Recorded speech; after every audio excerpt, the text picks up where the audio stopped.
Hiriyyaan badduu si balleessuu barbaadde. Rabbi hiriyyaa badduu sirraa haa qabu. Shamarran biyya Arabaa keessa jirtan qalbiitiin otoo hin jarjariin viidiyoo kana dhaggeeffadhu. Mucayyoon tokko karaa tiktokii kiyyaa dhuftee maaloo beetii si barbaadeen jira.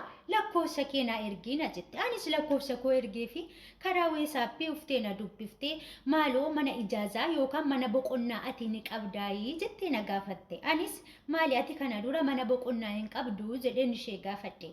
Ani ergan biyyarraa dhufee kontiraata mana madamiitii dalaguu jalqabeetii waggaa 2 fixeen jira. Madamiin koo na jaallatti. Anis isheen jaalladha. Hojiin natti baay'atus hin jiru.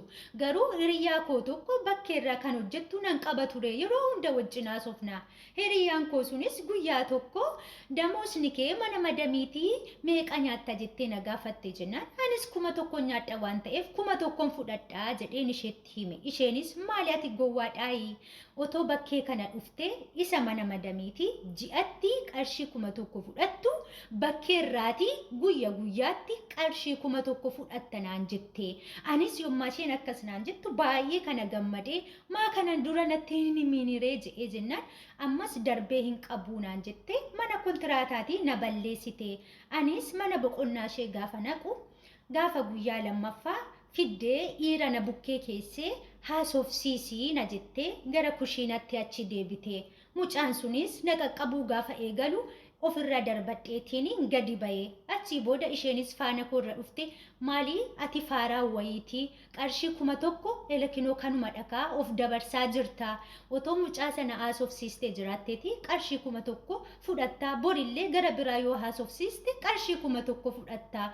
Kanumaa hojiinii jettee mucayyoo sana gaafa isheen akkana jettu mucayyoon sun baay'ee aartee ani qaama kiyya gurguree qarshii 1,000 fudhachuun dhufe otoo hin taane humna kiyyaan dafqee hojjedhee 1,000 guyyaan fudhachuun dhufe malee ati kanaaf na waamtee ati kanaaf na baaftee jedheen ishee wajjin wal lolee. Achii booda ammas gara deebi'uu waan hin qabneef gaafa guyyaa lammaffaa shayii danfiftee naa fiddee. Achii booda keessi kiyya waan na shakkeef maali ijoollee warra kaaniif maaf hin danfisnee jee jennaan ati keessummaadha naan jette. Achii booda anis shakkee ani shayii sukkaaraan hin dhuguu hallichaan dhuga jee jennaan eeshi aqeen hallichaa sii fida jettee gara kushiinaatti gaafa isheen achi deebitu anis faana isheerra suuta jedheen aqee barrii jala dhaabadhee ishee ilaale. Isheenis shayii sana keessa qoricha buuftee naa fiddee gaafa isheen as deebitu anis ishee qabadhee warreemne jettee baay'ee boossee natti himte jechuudha. Kanaafiyyuu